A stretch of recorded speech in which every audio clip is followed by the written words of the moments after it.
Bonjour à tous et bienvenue dans Les Pages du Milieu, le podcast hebdomadaire où on résume le Seigneur des Anneaux chapitre par chapitre.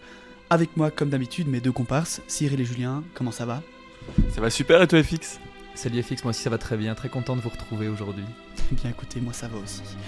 Merci donc de vous joindre à nous pour cet épisode 8, chapitre 8, Brouillard sur les coteaux des tertres. En deux mots, votre appréciation sur ce chapitre ? Bah écoute, une première lecture il y a longtemps, un peu pénible, je me souviens, mais ici j'ai trouvé ça vraiment passionnant et très effrayant. Pour ma part, une deuxième lecture moins pénible que la première aussi, et j'ai eu froid en lisant ce chapitre. Eh bien j'en profite pour vous inviter à nouveau à nous suivre sur les réseaux sociaux et ainsi que noter le podcast là où vous le pouvez. On vous laisse le luxe de choisir le nombre d'étoiles, mais 5 c'est un must. Et n'hésitez pas à parler du podcast autour de vous, tout ça nous aide et nous fait grandement plaisir. La semaine passée, nous avions eu le plaisir également de passer du temps dans la demeure de Tom Bombadil et de découvrir un peu plus ce personnage emblématique, la compagnie se reposant dans son havre de paix après une mésaventure de type vieil homme saule aigri. Après une nuit de sommeil emplie de sombres rêves et une soirée à écouter les récits de Tom, cette semaine, il est temps de reprendre la route. Mais c'est sans compter l'incroyable capacité des hobbits à se perdre dans cette obscure forêt, ou serait-ce du moins à cause de quelques maléfices magiques ? Au programme, des sombres histoires de brume, des esprits mécontents, des poneys qui s'enfuient et Tom Bombadil encore. Rejoignons donc ensemble nos 4 hobbits dans leur course vers Faucombe, mais avant ça, encore une étape, le village de Bree.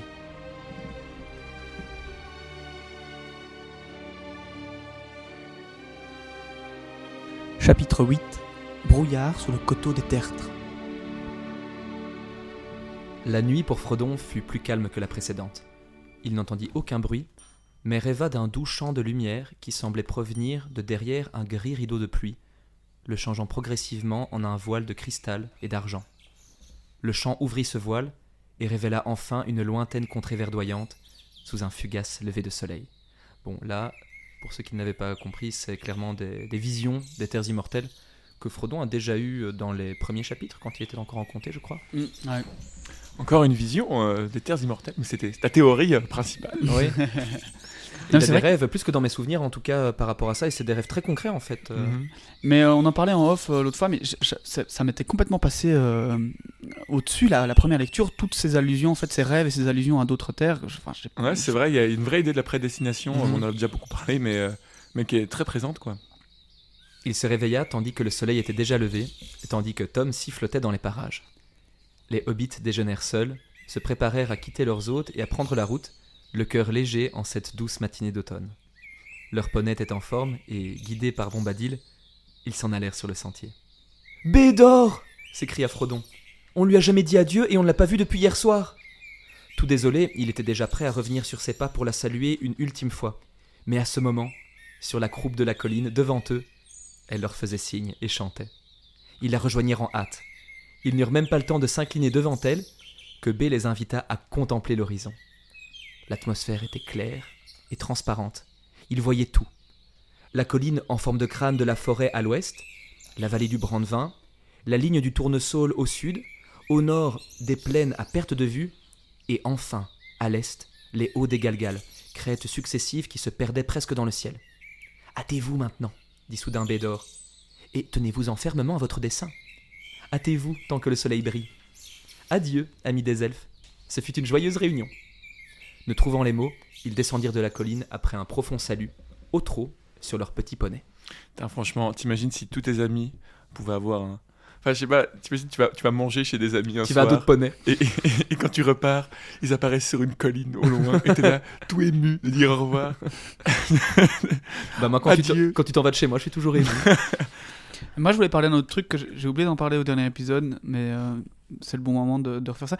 C'est un peu le parallèle entre Bédor et Galadriel. Léger parallèle, mais je trouve qu'il y a des personnages qui ressemblent fort. Carrément. Ah ben ça me fait penser pas si léger, à quelque chose que je voulais dire quand on théorisait sur Tom, que j'ai complètement oublié et qui me revient maintenant. C'est que moi, à la lecture de ce chapitre-là précisément, donc le chapitre 7 chez Tom Bombadil, j'avais des flashs de Merlin.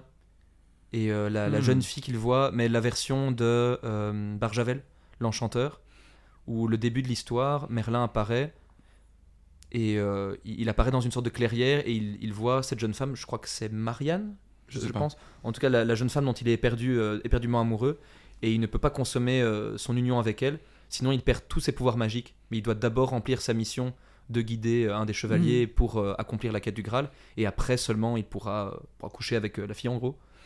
Et il y avait je les voyais un peu de la même manière, ces deux êtres divins qui sont imprégnés de nature et qui agissent sur la nature, qui influent sur elle, et qui ont malgré tout... ils doivent influer les événements, mais tu vois, ils ont une espèce... pas trop... Ouais. Il me faisait penser à ça. Ouais, non, c'est intéressant. Et pour revenir sur ce lien aussi avec Galadriel, c'est juste un peu c'est le même personnage, gracieux, beau, par essence, blonde. Non, c'est vrai. Mais je sais que par exemple Tolkien a décrit un des personnages, je ne sais plus c'est qui, mais une des personnages, c'est un peu la personnification de sa femme dans l'univers. Ok. Et je pense qu'elle a les cheveux noirs et qu'elle est reconnue comme très jolie, etc. Du coup, il n'y a pas du tout de lien avec... Tu vois, il n'a pas mis cette chose-là enfin, il y a le fait qu'elle soit blonde. C'est pas parce que c'était le petit kink de Tolkien, quoi. C'est juste, il y a deux personnages qui, pour moi, ont une grâce incroyable, qu'on retrouve là. Donc, je sais pas d'où ça pourrait... C'est clair, et puis un imaginaire européen, peut-être aussi.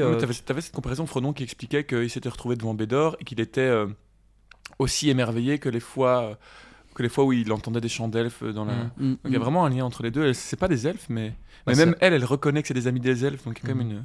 C'est un rapprochement dans l'image des elfes, et les elfes, nous, on les voit un peu comme des anges aussi, dans notre imaginaire chrétien, etc. De la nature, Mais d'ailleurs, on a parlé de Tom, mais on n'a finalement pas reparlé d'elle, et de théories à propos d'elle.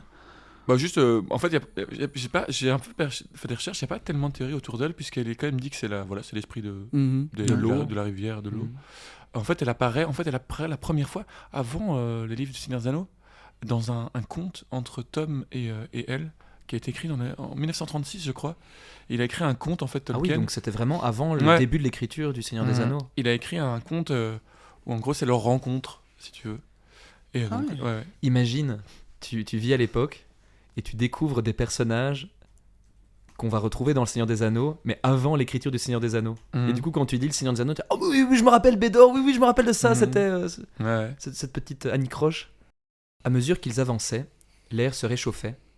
La maison de Tom Bombadil avait disparu, et avec elle, bientôt, Bédor, qui s'était volatilisé derrière un monticule herbeux. Tom ne tarda pas à les quitter également. Leur route grimpait à présent vers les Galgales. Ils gravissaient sur leur destrier des pentes lisses, entrecoupées de plateaux herbeux, redescendaient des petites collines, avançaient dans des vallées et reprenaient leur ascension vers les sommets brumeux. Le soleil montait au même rythme qu'eux, et ils traversèrent à midi une colline au sommet large et plat. Il n'y avait pas le moindre souffle de vent, et une brume sombre semblait planer au-dessus de cet endroit, entre eux et le ciel bleu. Les hobbits constatèrent avec joie qu'ils étaient parvenus plus loin qu'escompté, et que les hauts touchaient à leur fin. Une longue vallée s'étendait à leurs pieds, serpentant vers le nord jusqu'à un endroit où elle atteignait une ouverture entre deux parois rocheuses. Au-delà, il semblait ne plus y avoir de collines.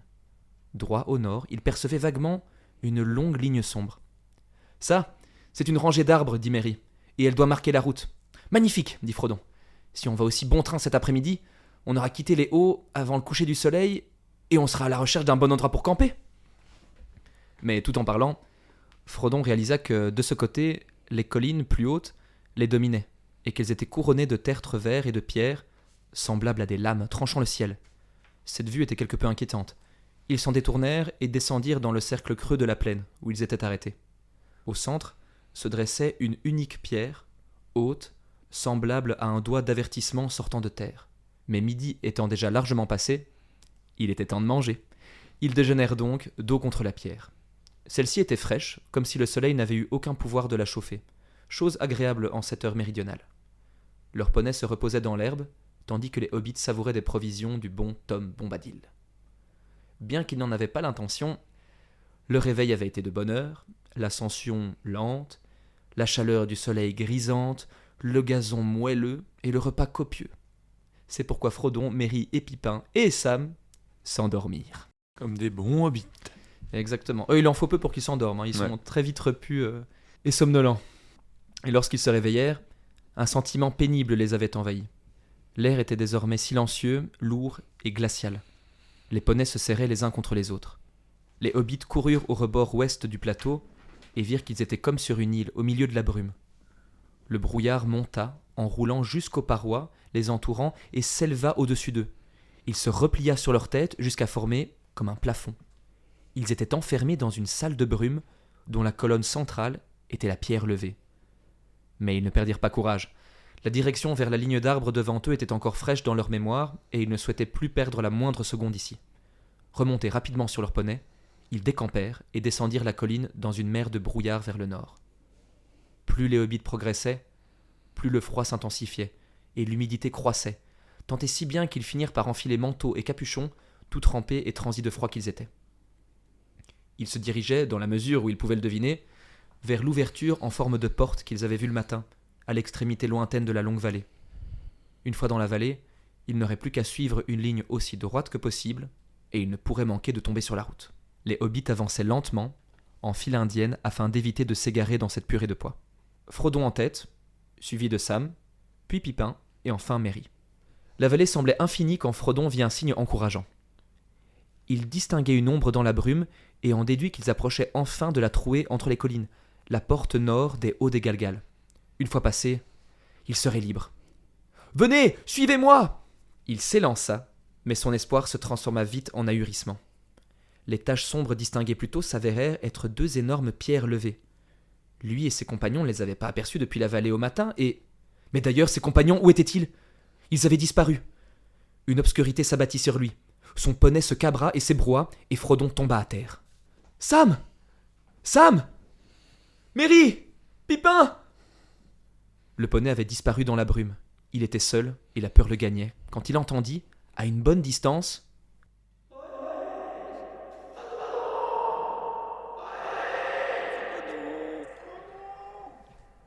il plongea en direction de l'appel et se trouva en train de gravir une pente escarpée.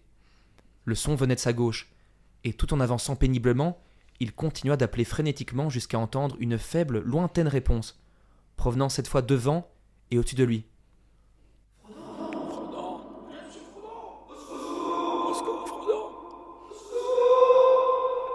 Puis plus rien.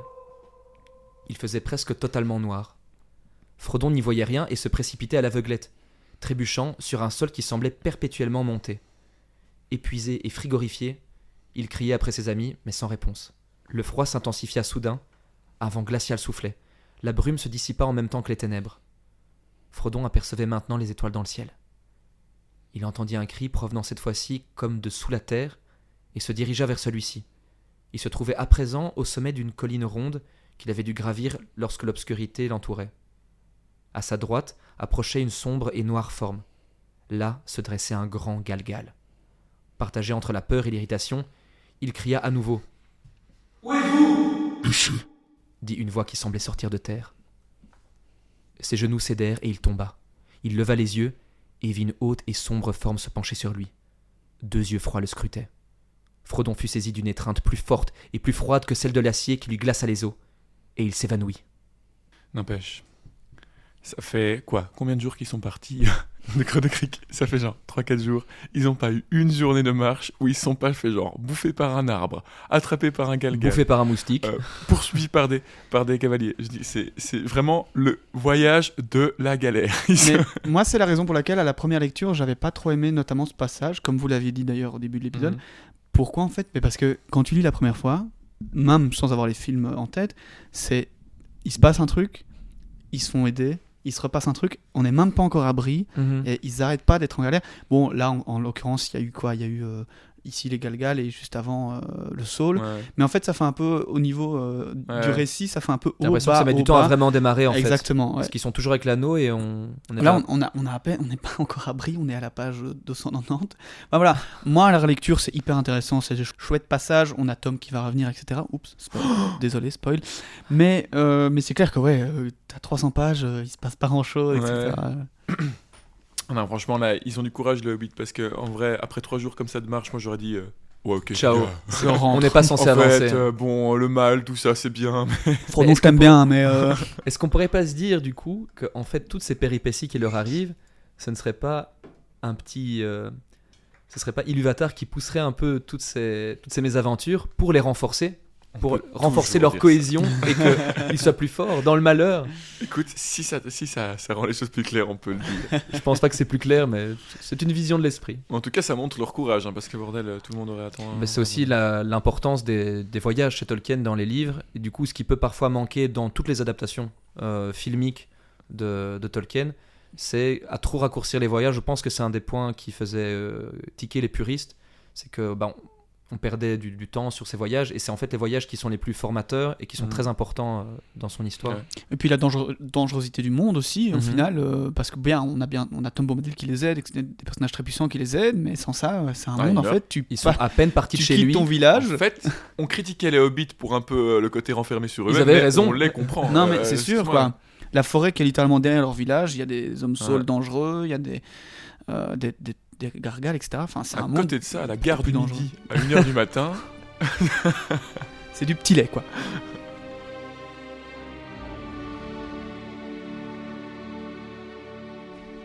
Quand Frodon revint à lui, il ne put rien se rappeler pendant un moment, hormis un sentiment de terreur, et puis soudain, il sut qu'il était prisonnier. Il se trouvait dans un galgal. N'osant bouger, il restait tel qu'il s'était trouvé, allongé, le dos sur une pierre froide et les mains sur la poitrine. Mais bien que sa terreur fût si grande qu'elle paraissait faire partie des ténèbres, il se mit à penser à Bilbon, à ses histoires, à leurs promenades communes, leurs discussions sur les sentiers de la comté. Il y a une grande part de courage caché, souvent profondément il est vrai, au cœur du plus gras et timide hobbit, attendant que quelque danger le fasse germer. Frodon n'était ni gras ni timide. En fait, bien qu'il l'ignorât, Bilbon et Gandalf l'avaient jugé le meilleur hobbit de la comté. Il pensa que son aventure touchait à sa fin, mais cette pensée le durcit, et une énergie nouvelle naquit en lui. Étendu là, réfléchissant et reprenant son empire sur lui-même, il remarqua que parmi les ténèbres, il y avait une lueur verdâtre. Trop faible pour se repérer complètement, mais assez pour y voir un petit peu. Il se retourna alors et aperçut, près de lui, Sam, Merry et Pipin. Couchés, la mine cadavérique et vêtue de blanc. Autour d'eux étaient répandus de nombreux trésors, et sur leurs têtes étaient de petits bandeaux d'or. Il y avait une chaîne autour de leur taille, et à leurs doigts de nombreux anneaux. Des épées étaient aussi posées à côté d'eux, ainsi que des boucliers. Mais, en travers de leurs 3 coups, se voyait une longue épée nue. Soudain, commença un chant, lointain et très faible. Tantôt, il paraissait flotter dans l'air, tantôt venir du sol comme un faible gémissement. Dans le court, triste mais horrible son, se formaient parfois des mots sinistres, durs, froids et cruels. La nuit invectivait contre le matin dont elle était privée, et le froid maudissait la chaleur dont il avait soif. Frodon était glacé jusqu'à la moelle. Au bout d'un moment, le chant se fit plus clair, et la peur au cœur, il se rendit compte que c'était devenu une incantation. Froid soit les mains et le cœur et les os, et froid soit le sommeil sous la pierre, pour ne plus jamais s'éveiller sur son lit pierreux. Jamais jusqu'à ce que le soleil fasse défaut et que la lune soit morte. Dans le vent noir, les étoiles mourront, et encore sur l'or qu'il reste gisant, jusqu'à ce que le Seigneur ténébreux lève sa main sur la mer morte et la terre desséchée. Soudain, Frodon entendit un grincement derrière lui. Se redressant sur un bras, il regarda. Une sorte de passage s'était ouvert, et de celui-ci, un long bras surgit tâtonnant, marchant sur les doigts vers Sam, et surtout vers la poignée de l'épée étendue sur lui. Frodon était pétrifié de peur. Il se demanda si en mettant l'anneau, il pourrait s'échapper, et si les êtres des Galgal auraient été capables de le voir. Il se vit courant seul, laissant Merry, Pipin et Sam derrière lui, et se ravisa. Bien que le désir de partir fût énorme, et que sa main tâtonnait déjà, malgré lui, l'anneau dans sa poche, son courage était trop fort à présent. Il saisit une courte épée posée près de lui, et à genoux, frappa de toutes ses forces la main rampante au niveau du poignet. Cette dernière se sectionna, mais en même temps, l'épée vola en éclats. Il y eut un cri perçant, et la lumière disparut dans les ténèbres. Il y eut un grognement. Frodon tomba sur Merry, et sentit son visage froid. D'un coup, il se rappela de la maison de Tom Bombadil et de ses chants. D'une voix désespérée, il commença « Ohé, Tom Bombadil !» Et sur ce nom, sa voix sembla prendre de la force. « Ohé, Tom Bombadil, Tom Bombadilon ! Par d'eau, la forêt et la colline, par le roseau et le saule, par le feu, le soleil, la lune, écoutez maintenant et entendez-nous, accourez, Tom Bombadil, car notre besoin est proche de nous. » Il y eut un long et profond silence, pendant lequel Frodon put entendre les battements de son cœur. Mais après ce long moment, surgit un chant lointain, comme en réponse.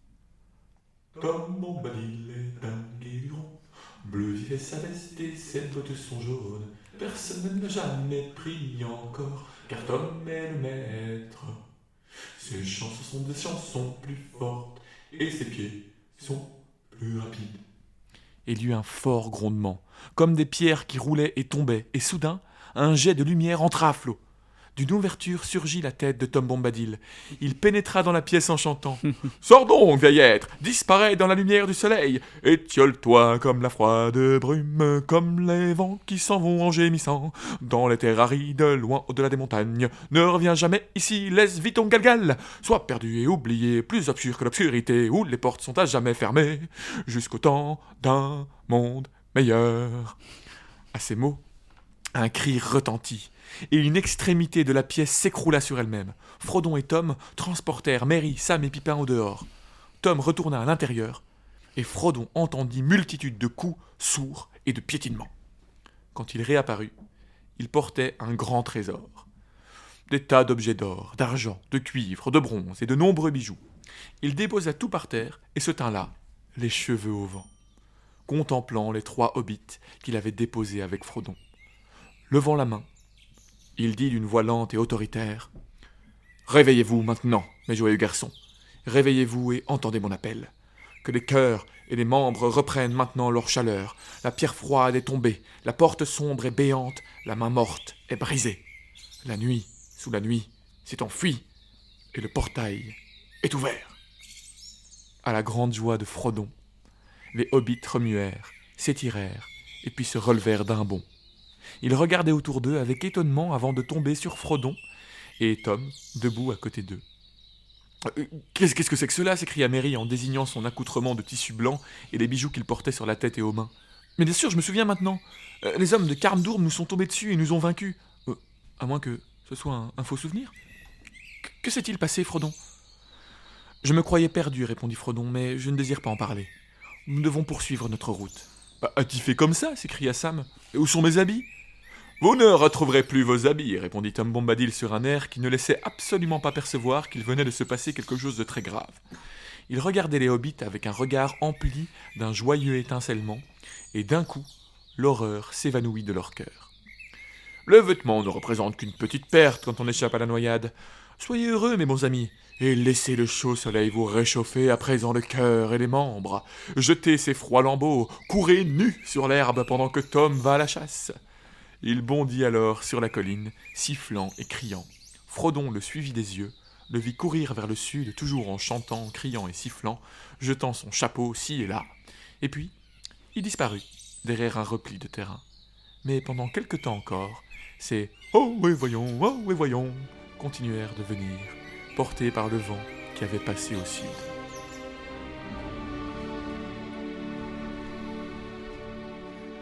Comme suggéré par Tom Bombadil, les hobbits coururent ça et là sur l'herbe et s'étendirent au soleil, contents d'être enfin guéris de leur mésaventure. Tom réapparut avec 6 poneys, les 5 poneys des hobbits et un en plus, le gros Nigo, plus massif, plus fort et plus gras que les leurs. Les autres poneys, qui appartenaient à Merry, répondirent tous au nom que Tom leur avait donné, et il en serait ainsi pour le restant de leur jour. Ils les appelèrent un à un, et ils se mirent en file. « Voici donc vos poneys, dit-il. Ils ont plus de jugeotes que les hobbits vagabonds, plus de jugeotes dans le museau, car ils sentent de loin le danger, dans lequel vous foncez tout droit, et s'ils courent pour se sauver, ils courent du bon côté. Pardonnez-leur à tous, car s'ils ont le cœur fidèle, affronter les esprits des tertres n'est pas ce pourquoi ils sont nés. Voyez-les qui reviennent avec tout leur fardeau. » Merry, Sam et Pipin se changèrent pendant que Frodon demanda « D'où vient cet autre animal, le vieux Gronigo ?»« Il m'appartient, dit Tom, mon compagnon à 4 pattes, mais je le montre rarement. Il erre souvent loin, en liberté, au flanc des collines. Pendant leur séjour chez moi, vos poneys ont connu mon Igo, et l'ayant flairé dans la nuit, ils ont vite couru à sa rencontre. Je pensais bien qu'il les chercherait, et qu'avec ses sages paroles, il les apaiserait. » Les hobbits remercièrent Tom. Celui-ci les amènera aux frontières de son pays, car ils étaient trop doués pour se perdre sans lui.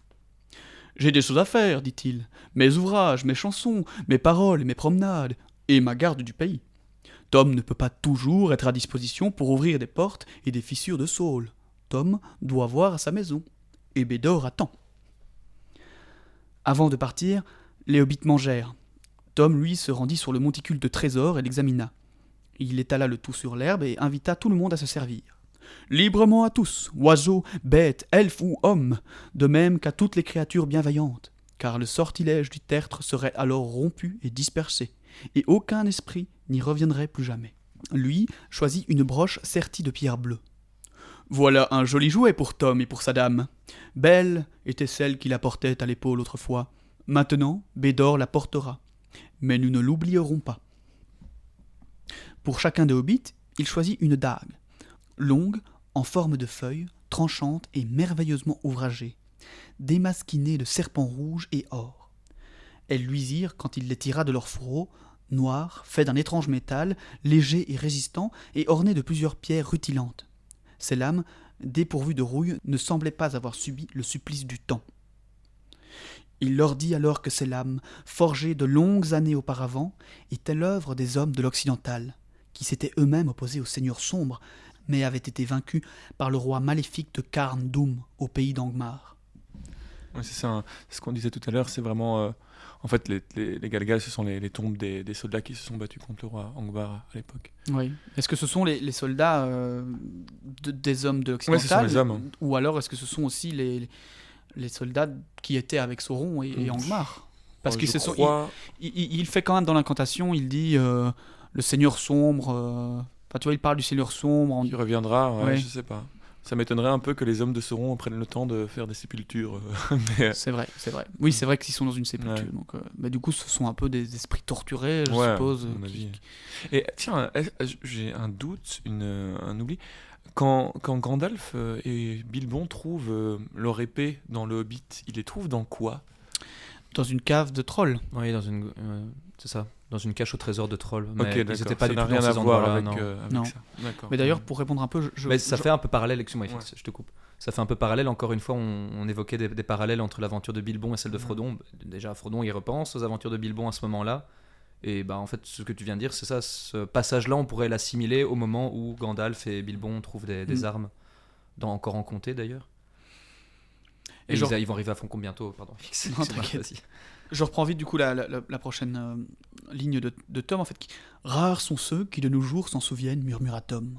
Pourtant, il en reste encore qui errent, fils de rois oubliés, marchant dans la solitude, gardant les gens insouciants des choses maléfiques. Donc ça, c'est clairement une référence aux Dunedain et à Aragorn. Donc les Dunedain, les descendants des Núménoréens, qui, on l'avait aussi dit dans le prologue, qui effectivement... on avait des royaumes à cet endroit-là dans le temps passé. Ce sont eux, les hommes de l'Occidental. Ce sont les Núménoréens qu'on appelle Dunedain à partir du moment où ils sont venus en Terre du Milieu avec Elendil et les 9 bateaux, je crois qu'ils avaient. Et qu'ils ont donc créé les Dunedain. Et puis ils sont morts, enfin leur royaume s'est effondré. Effectivement, les Dunedain qui sont à Aragorn, ça les rangers en fait, les rangers qui veillent sur la comté, etc. C'est ce qu'évoque Bilbon à ce moment-là.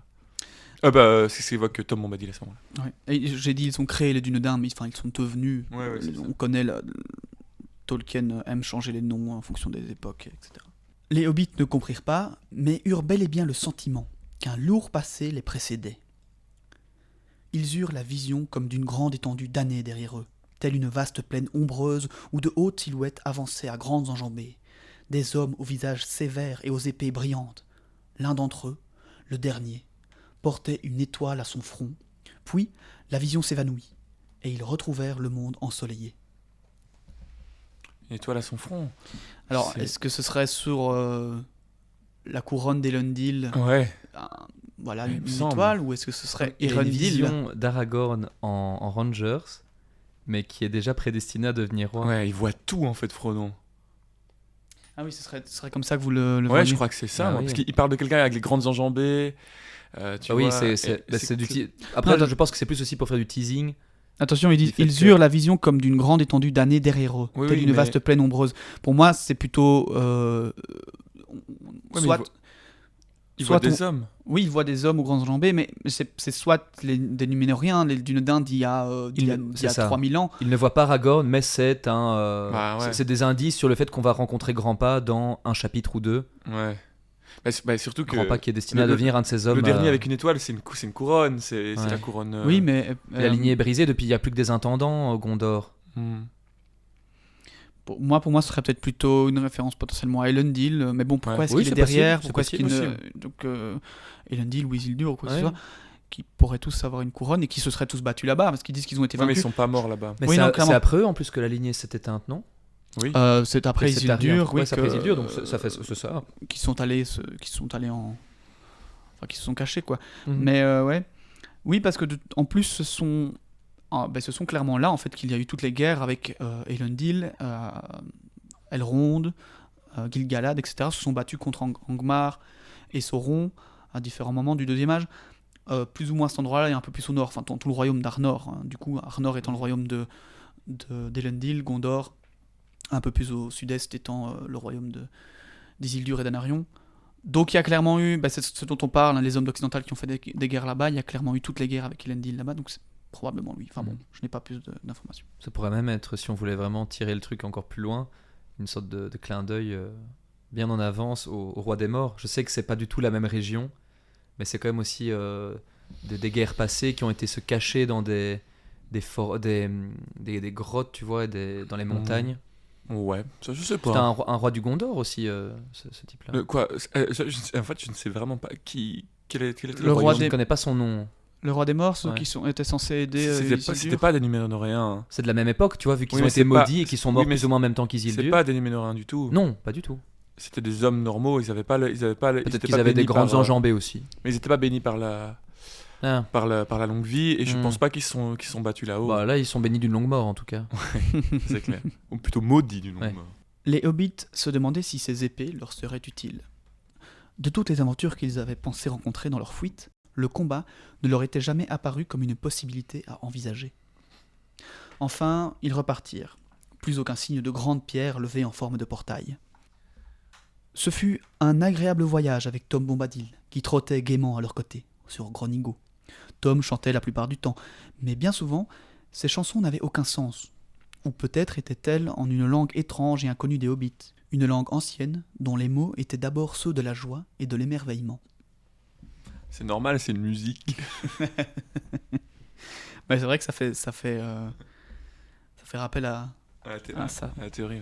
Ils retrouvèrent alors la route qu'ils avaient tant voulu quitter, et le souvenir des cavaliers noirs ne tarda pas à revenir. Je suppose que mon raccourci à travers la forêt ne nous aura pas fait perdre plus de 2 jours, dit Frodon. Mais ce retard pourrait servir à quelque chose. Ils ont peut-être perdu notre trace.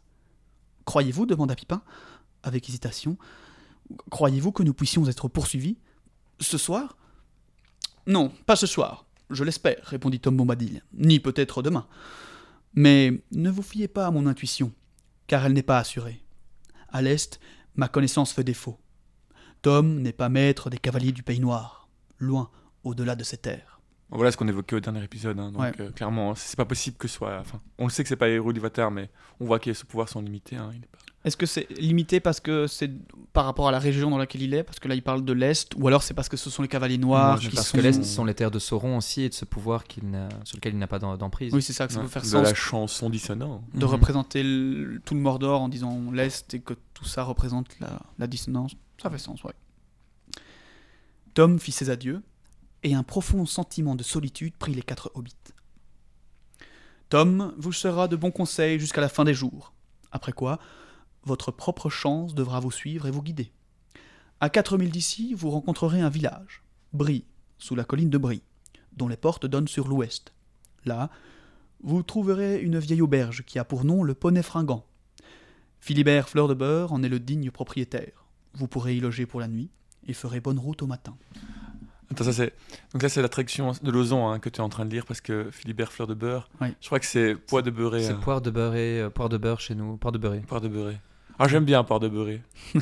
Philibert Fleur de Beurre, j'avoue. Mais Philibert Fleur de Beurre, il a quelque chose de plus élégant malgré tout.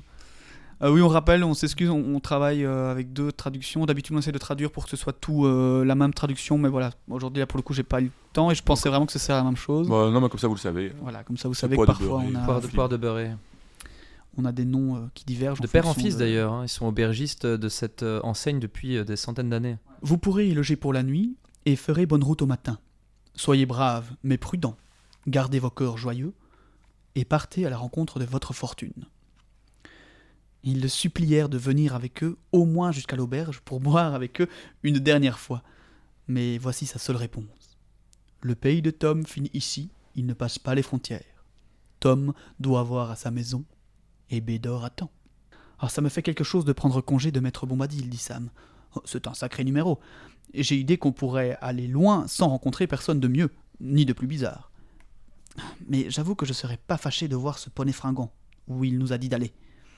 J'espère que ce sera comme chez nous, au Dragon Vert. Quel genre de monde c'est à Brie ? Oh, il y a des hobbits à Brie, dit Merry, et aussi des grandes gens. Je pense que ce sera assez comme chez nous. Le poney est une bonne auberge, à ce qu'il paraît. Les gens de ma famille s'y rendent à l'occasion. Même si elle a tout pour plaire, dit Frodon, l'auberge n'en est pas moins à l'extérieur du comté. Ne faites pas trop comme chez vous. De grâce, souvenez-vous, vous tous, que le nom de Saquet ne doit pas être mentionné. Je suis monsieur Sous-Colline, s'il faut donner un nom. Ils reprirent la route, et le soir venu, comme promis, la colline de Brie se dressait devant eux. Telle une masse sombre se détachant sur des étoiles brumeuses, sous son versant ouest nichait un gros bourg. Ils se hâtèrent alors vers celui-ci, avec la seule envie d'y trouver un feu et de mettre une porte entre eux et la nuit. On avance. On arrive à Brie, enfin. Ouais.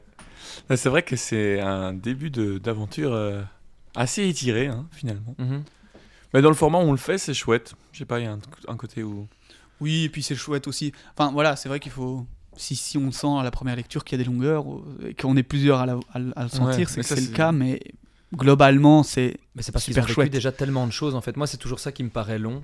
C'est que j'ai l'impression qu'on est déjà très loin, vu qu'ils ont vécu déjà beaucoup de choses, mais alors qu'en fait, ils sont quoi ? Ils sont partis depuis une bonne semaine, je pense. Ouais, quelques jours. Mais ils ont rencontré le père Maggotte, ils ont été chez Tom Bombadil, ils se sont fait attraper dans la vieille forêt par le saule, et il y a les cavaliers noirs qui étaient à la poursuite, puis maintenant il y a eu les Galgal. Ils arrivent seulement à Brie, ils vont rencontrer Aragorn. Quelqu'un. Un rôdeur. Ils vont rencontrer des gens à Brie. En tout cas, voilà. Ça c'est sûr. Nob, Rob. Peter Jackson qui mange une carotte au détour d'une ruelle. Mais oui, incroyable que tu lises dans le livre rouge qu'en fait il y a un personnage avec des lunettes, un peu gros, grassouillet, qui mange une carotte. Il a pas de lunettes. Non, il a pas ses lunettes. Si, je pense. Non, il les a pas. Bah non. Il est maquillé dans le 3, il est maquillé autour des yeux en noir. Oui, il n'y a pas de lunettes, effectivement. Il n'y a pas d'oculiste. On dit oculiste ? D'opticien. En terre du milieu. Occultiste. Mais tu vois que ce serait l'ancêtre de Peter Jackson il y a 4000 ans. Tout est lié. On parle encore de prédestination. Peter Jackson était prédestiné à faire les films. Non, mais c'est vrai que nous, on connaît vraiment toute l'histoire. Donc, la première, même quand on avait vu les films, même si du coup, c'est chouette d'avoir toutes ces histoires en plus. Mais parfois, tu peux aussi te demander, pourquoi est-ce que. Toute cette histoire en plus par rapport au film, c'est un peu longuet. Mais je me mets quand même à la place des gens qui ont lu ça il y a des années. Il n'y avait pas les films, tu vois. Ça devait être en fait juste une avalanche d'histoires, d'informations, de personnages. Donc, clairement, je pense que si tu lis ce livre pour la première fois sans. Je pense que c'est quand même. Ça fait partie de l'aventure. C'est vrai que nous, on avait la référence. En fait, c'est ça. C'est comme tu viens de le dire dans ta phrase, t'as placé les livres comme s'ils étaient après les films. En fait, et pour nous, c'est un peu le cas dans l'ordre dans lequel on a découvert l'œuvre, et c'est le cas pour beaucoup de gens. Mais enfin, voilà, on avance. Dans le récit. On avance petit à petit dans le récit. On quitte Tom Bombadil, donc ça y est, il sera encore mentionné, mais on peut lui dire. Et du coup, ça veut dire que tu évoquais les différents noms de Tom Bombadil pour d'autres peuplades. Mais ça veut dire que c'est parce que ces autres gens passent par sa forêt, vu que lui ne sort pas de son pays. Je sais pas, en fait, il va être dit par Gandalf dans le conseil avec Elrond qu'il a fixé un moment les limites de son pays. Donc je ne pense pas qu'il a toujours eu ce pays-là. Okay. Ça a été un moment, il a fixé cet endroit et il n'en sort plus. Mais c'était une sorte de magicien, enfin on pourrait le voir comme un autre magicien qui errait un peu, qui se baladait, mais d'ailleurs, et qui après s'est fixé. Petite anecdote, mais à la fin de l'histoire, avant que Gandalf aille en Valinor avec Frodon et tout ça, eh bien, il va passer plusieurs mois, je crois même, presque même des années en fait, avec Tom Bombadil à discuter. Frodon pour raconter... Non, Gandalf. Gandalf, ouais. Ah oui. Pour raconter quoi, toutes les dernières histoires. Je ne sais pas, mais du coup, il y a quelque chose. En tout cas, Gandalf a trouvé en lui. C'est son débriefing à lui auprès du boss avant de rentrer. Mais du coup, ouais. Ah, je savais pas ça. Et par contre, tu poses la question, est-ce qu'il y a d'autres gens qui passent ? Dans les terres, en fait, il y a tous ces trésors qui ont dû probablement être perdus par des gens qui se sont fait attraper. Je suppose parce qu'il parle que la broche que Tom Bombadil prend appartenait à une dame.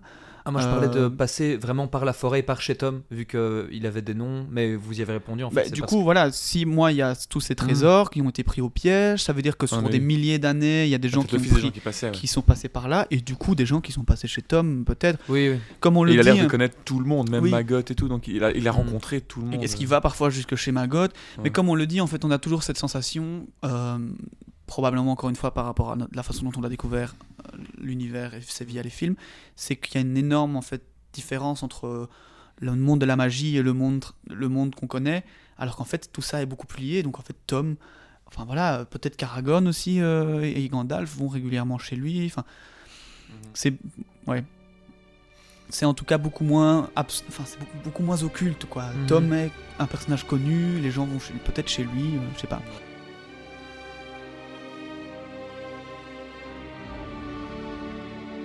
C'est donc la fin officielle de ce sombre épisode empli de maléfices, avec nos hobbits maintenant aux portes de Brie. La semaine prochaine, nous rencontrerons donc Philibert Fleur de Beurre, Monsieur Poire de Beurre, Poire de Beurré, et boirons ensemble de bonnes pintes de bière. Comme le laboratoire. Boiron. Oh. S'il vous plaît, pas de cela ici. Si cet épisode vous a plu, n'hésitez pas à lui laisser une note sur la plateforme avec laquelle vous l'avez écouté. Partagez-nous vos remarques, questions ou réflexions sur notre page Facebook ou Instagram, les pages du milieu, ou par mail, lespagesdumilieu@gmail.com. Et je vous dis à la semaine prochaine. Je voudrais juste rajouter un petit mot, c'est que on a vraiment beaucoup de monde qui nous ont commencé à nous suivre récemment. Et on reçoit pas mal de petits messages qui sont très sympas, qui sont pas forcément des questions, mais juste qui nous disent que l'aventure est agréable avec nous et que voilà, vous êtes de plus en plus nombreux à nous suivre et à nous le faire remarquer. Et c'est très chouette pour nous trois. Ouais, merci beaucoup, c'est extrêmement agréable. C'était surtout pour nous faire plaisir et partager juste ce plaisir de moments à trois, de relire les livres et savoir que juste certaines personnes ont l'impression d'être comme nous, on se sent maintenant entre potes à discuter et à lire les livres. C'est exactement ce qu'on recherchait. Donc si ça fonctionne et que vous le ressentez pareil, l'objectif est atteint. Voilà. Et bien sans faute, à la semaine prochaine. À la semaine prochaine. Merci à tous, à bientôt.